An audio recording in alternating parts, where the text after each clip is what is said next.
స్థాయి నాయకులకు, ఇక్కడ వచ్చినటువంటి నా లంబాడి తల్లులకు, యువత అందరికీ సామాజిక ఉద్యమాభినందనలు తెలియజేస్తున్న మిత్రులారా, ఇవాళ ఈ సభ ఎందుకు పెట్టినామంటే కాంగ్రెస్ ప్రభుత్వం రేవంత్ రెడ్డి గారు గత ఎన్నికల్లో అదే చెవ్వేల వేదికగా ఏదైతే నన్ను అధికారంలో తీసుకొస్తే నేను లంబాడీలకు 12% రిజర్వేషన్ ఇస్తా అన్నాడు.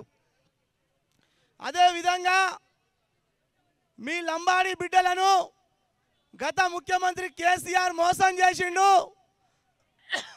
మీకు సముచిత స్థానం ఇవ్వలేదు కాబట్టి కాంగ్రెస్ ప్రభుత్వం ప్రజాపాలన అని చెప్పినట్టు ముఖ్యమంత్రి ఇవాళ మాట ఎందుకు తప్పినావు రేవంత్ రెడ్డి అని అడగవలసిన అవసరం ఉన్నది.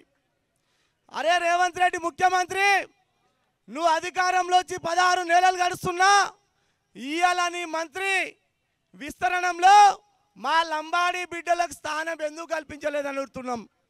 అంటే రేవంత్ రెడ్డి దగ్గర గిరిజన శాఖ మంత్రిని పెట్టుకొని ఇవాళ గిరిజనులకు మంత్రి పదవి ఇవ్వకుండా మమ్మల్ని అవమానిస్తావు బిడ్డ అని చెప్పేసి ఇవాళ మా మోతీలాల్ నాయక్ దీక్ష పెట్టి రేవంత్ రెడ్డిని అడుగుతుండు. నేను అంటున్నా రేవంత్ రెడ్డి గారు, నువ్వు అనుకోవచ్చు నా వెనకాల సోనియా గాంధీ ఉన్నది, రాహుల్ గాంధీ ఉన్నాడు, ఈ రాష్ట్ర డీజీపీ ఉన్నాడు అనుకుంటొచ్చు, కానీ లంబాడీలు బిడ్డలు తలుసుకుంటే నీ ఉన్న చేరు కుర్చీ సీఎం పదవిని గుంజుకుంటాం బిడ్డ అని చెప్పి హెచ్చరిస్తున్నాం. మా లంబాడీలకు ఓపిక అనేది చాలా గొప్పగా ఉంటుంది. మేము పట్టినంత మాత్రం ఓపిక పడతాం, కానీ ఒకసారి కాదనుకుంటే ఈ తెలంగాణ రాష్ట్రంలో గత ప్రభుత్వం ముఖ్యమంత్రి కేసీఆర్ మమ్మల్ని మోసం చేస్తే ఏ ఓట్లతోని బుద్ధి చెప్పి నిన్ను ఓటేసి గద్దెనెక్కినటువంటి లంబాడీ బిడ్డల మేము. కానీ ఇలా మమ్మల్ని రాజకీయ పరంగా అనగదొక్కాలని చూస్తే ఊరుకోం బిడ్డ రేవంత్ రెడ్డి అని చెప్పి హెచ్చరిస్తున్నాం మిత్రులారా. కాబట్టి మొన్న నంగారాబేరి లంబడకుల పోరాట సమితి గిరిజన విద్యార్థి సంఘం 3వ తారీఖు క్యాబినెట్ సమావేశం జరుగుతున్నది. ఆ మంత్రివర్గంలో 5గురుకు, ఒక 2 రెడ్డిలకు, ఒక ఎస్సీ, ఒక బీసీలను కేటాయిస్తారని తెలియగానే మా లంబాడి బిడ్డలకు మంత్రి పదవి ఇవ్వాలా బిడ్డ అని చెప్పేసి చలో రేవంత్ రెడ్డిలు ప్రకటించినాం. తెలంగాణ రాష్ట్ర వ్యాప్తంగా మా కార్యకర్తలను అరెస్ట్ చేసినా కూడా భయపడలే, దెబ్బకి ఆ దెబ్బతోని నీ మంత్రి విస్తరణ వాయిదా వేసుకుంటు రేవంత్ రెడ్డి. మేము అంటున్నాం, నేను Congress all India Congress committee general secretary వేణుగోపాల్తో ఫోన్లో మాట్లాడినా. వేణుగోపాల్ అంటాడు, తెలంగాణ రాష్ట్రంలో ఏం జరుగుతుందో మా ఢిల్లీ పెద్దలకు తెలుస్తలేదని చెప్పిండు. అంటే రేవంత్ రెడ్డి తెలియకుండా ఈ విధంగా వారుస్తుండు. అదేవిధంగా అయ్యా వేణుగోపాల్ గారు, కేసీ వేణుగోపాల్ గారు, మాకు తెలంగాణ రాష్ట్రంలో లంబాడీలకు గిరిజన శాఖ మంత్రి కేటాయించాలంటే మీ శంకర్ నాయక్ ఎమ్మెల్సీ ఇచ్చినాగా అంటాడు. నేను అంటున్నా, అరే కేసీ వేణుగోపాల్, నీకు తెలియకపోతే 10% రిజర్వేషన్ ప్రకారంగా మాకు ఎమ్మెల్సీలు 4 రావాలి, 4 రావాలి, కానీ 1 ఇచ్చినావు, కానీ 1 ఎమ్మెల్సీ ఇచ్చినావు, ఇంకా 4 ఎమ్మెల్సీలు ఇవ్వాలి గవర్నర్ కోటలు అని చెప్పేసి డిమాండ్ చేయాల్సిన అవసరం ఉన్నది. అంటే రాను రాను రేవంత్ రెడ్డి ప్రభుత్వం మన గిరిజనులు అనగదొక్కి వెనుకకు నెట్టాలని చెప్పి చూస్తుంది. కాబట్టి మనం అడగాలి, బిడ్డ మేమే ఓట్లు వేసినాం కాబట్టి మాకు 12% రిజర్వేషన్ ఇవ్వాలి, మాకు మంత్రి పదవి ఇవ్వాలని చెప్పి ఇలా కొర్ర మోతీలాల్ అడుగుతుండు. కాబట్టి ఇవాళ నేను చెప్తున్నా, ఇవాళ కొర్ర మోతీలాల్ ఒకలే కాదు, రేపు భవిష్యత్తు కార్యాచరణ కూర్చొని అన్ని సంఘాలను సంఘటిత చేసి నీ ఇంటి ముందు వస్తాం బిడ్డ అని చెప్పి అవసరం ఉన్నది. కాబట్టి నేను చెప్తున్నా, కాంగ్రెస్ పార్టీలో ఉన్నటువంటి గిరిజన ఎంపీ ఎమ్మెల్యేలారా, మా అన్న బలరాం నాయక్, మా తమ్ముడు రామచందర్ నాయక్, మా మురళీ నాయక్, మా బెలే నాయక్, మీరు ఎందుకు స్పందిస్తలేరు? మీరు రాహుల్ గాంధీ ఎందుకు కలుస్తలేరు? మీరు రేవంత్ రెడ్డి గల్లబట్టి ఎందుకు అడుగుతలేరు అని చెప్పేసి వీళ్ళని అడుగుతున్నా.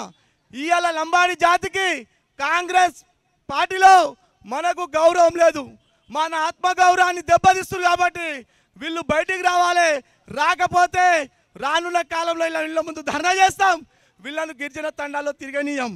ఇవాళ నేను అంటున్నా, అంటే ఈ బాధ మాకు ఎందుకు కలుగుతుందంటే ఇవాళ ఇంత పెద్ద ఉద్యమం తెలంగాణ నడిపినటువంటి బిడ్డలం లంబాడి బిడ్డలం. అసలు తెలంగాణ రాష్ట్రంలో మన లంబాడి బిడ్డలను ఒక 3% ఉన్నటువంటి రెడ్డి సామాజిక రేవంత్ రెడ్డి అనగదొక్కాలని చూస్తే మనం ఊరుకుంటామని చెప్పేసి తెలియాల్సిన అవసరం ఉన్నది మిత్రులారా. ఇలా కొంతమంది ఎన్నికలు ఉన్నప్పుడు కాంగ్రెస్ పార్టీకి ఎర్ర జెండా సంబంధించిన గిరిజన సంఘాలు ఓట్లు వేయమని చెప్పారు. ఇవాళ అదే గిరిజన సంఘాలు రేవంత్ రెడ్డిని ఎందుకు అడుగుతలేరు? అదే ఎర్రపాటి జెండాలు ఉన్నటువంటి నాయకులు ఎందుకు అడుగుతారు? పూనా సాంబశివరావు నువ్వు ఎమ్మెల్యే కదా ఎందుకు మాట్లాడతలేవు? బీఆర్ఎస్ పార్టీలో ఉన్న ప్రతిపక్ష పార్టీ నాయకులు అసెంబ్లీలో ఎందుకు నిలదీస్తలేరు? ఇలా చివరిలో డిక్లరేషన్ ఎందుకు అమలు చేస్తారని ఎందుకు అడుగుతలేరు? అంటే ఓటు సరికి మనం కావాలి, ఓటు అయిన తర్వాత మనని అనగదొక్కాలని చూస్తారు. కాబట్టి ఖచ్చితంగా మనం కలిసికట్టుగా పోరాటం చేయాలి రేవంత్ రెడ్డి ప్రభుత్వం మీద. కానీ నేను చెప్తున్నా, రేవంత్ రెడ్డి నువ్వు ఎన్ని కపట ప్రేమలు చేసి పోలీసులను పెట్టి మమ్మల్ని అరెస్ట్ చేయించాలి అని చూస్తే కూడా లంబాడి బిడ్డలు భయపడరు. తెలంగాణ ఉద్యమంలో మాకు పోలీసు అంటే ఒక లెక్క లేదు, కేసులు అంటే ఒక లెక్క లేదు. నేను చెప్తున్నా, నీ రేవంత్ రెడ్డికి నీ డీజీపీకి దమ్ముంటే మా మీద కేసు పెట్టమంటున్నా. నేను చెప్తున్నా, అరే రేవంత్ రెడ్డి నువ్వు ముఖ్యమంత్రి కావచ్చు, మా జీతగానివి. రేవంత్ రెడ్డి మా జీతగాడు, రేవంత్ రెడ్డి మా జీతగాడు. ఎట్లా జీతగాడు అంటే రేవంత్ రెడ్డి గారికి మేము ఓట్లు వేసాం కాబట్టి మా జీతగాడు. ఇలా అసెంబ్లీలో ఉన్నటువంటి అధికార పార్టీ ఎమ్మెల్యేలు కూడా మా జీతగాలే, ప్రతిపక్ష పార్టీలో ఉన్నటువంటి వాళ్ళు కూడా మా జీతగాలే. కానీ మా గురించి అసెంబ్లీలో మాట్లాడతలేరు. ఆ బాధ మాత్రం కలుగుతుంది మాకు. నువ్వు ఇవాళ గతంలో కుటుంబ పాలన కేసీఆర్ చెప్పావే, ఇవాళ కూడా నీది కుటుంబ పాలన నడుస్తున్నది. రేవంత్ రెడ్డి తమ్ముడు తిరుపతి రెడ్డి అనేటోడు కనీసం వార్డు మెంబర్ కూడా గెలవలే. వానికి 100 మంది పోలీసులను పెట్టి కొనగలు పంపిస్తాడు. వాని బండికి నెంబర్ ప్లేట్ ఉండదు. కాబట్టి అడగవలసిన అవసరం ఉన్నది. కాబట్టి ఈరోజు సేవాలాల్ బంజారా సంఘం వ్యవస్థాపకుడు మోతీలాల్ నాయక్ ఇందిరా పార్క్ నుండి రేవంత్ రెడ్డిని డిమాండ్ చేస్తుండు. కాబట్టి మీరందరూ ఇవాళ ఒక సేవాలాల్ బంజారా సంఘమే కాదు, ఇవాళ తెలంగాణ రాష్ట్రంలో ఉన్నటువంటి అన్ని సంఘాలము మోతీలాల్ నాయక్తో కలిసి పనిచేసి మనం అందరం రేవంత్ రెడ్డి ఇంటి ముందు పోదాం. మోతీలాల్ అన్నాడు, ఈ ఒక్క ప్రోగ్రామే కాదన్నా, ఈడ ఇవాళ మా జొన్న రొట్టె మా బాటి ఈడ చేస్తున్నాం, ఇదే రొట్టెలు రేవంత్ రెడ్డి ఇంటి ముందు చేస్తాం. ఆ రోజు పోలీసు వాళ్ళు అడ్డుకుంటున్నారు చూడండి.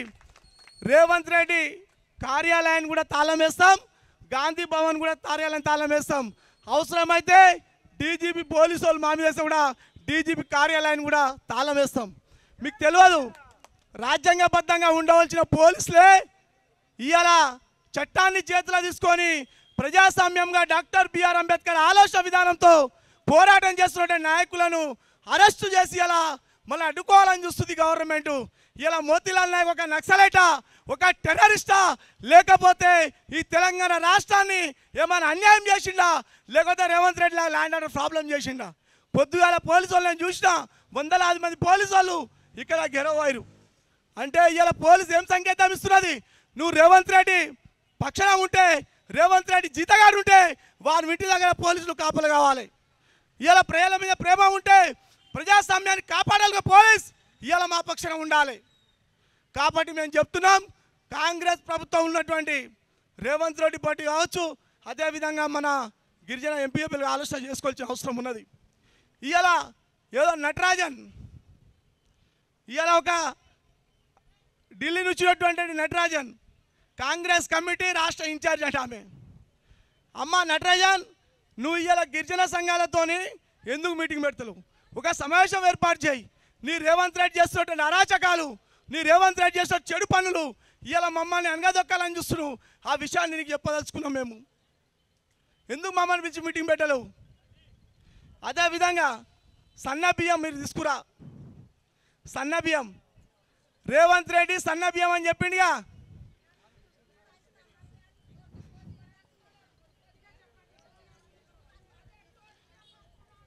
అయ్యా పోలీస్ ఎస్పీలు ఇక్కడ వినండి. రేవంత్ రెడ్డి సన్న బియ్యం ఇస్తే ఆ సన్న బియ్యం మెత్తగా అవుతున్నాయట. కిచిడి రేవంత్ రెడ్డి సన్న బియ్యం కిచిడి.